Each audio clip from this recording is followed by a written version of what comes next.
Hi guys, this is Merly and welcome back to my channel. It is too hot today, so I'm going to my garden with a blanket because I need to save my young plants. We are having a heat wave here in my neck of the woods. It's too hot and I don't want my young plants to get cooked in this very hot temperature. So let's go save our plant.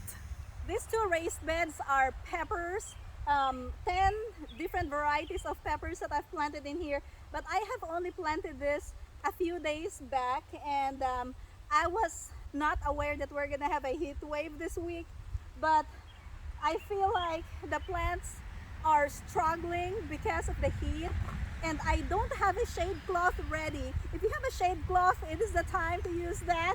But since I don't have a shade cloth, I'll be using my favorite blanket. It's gonna be my plant's blanket this time.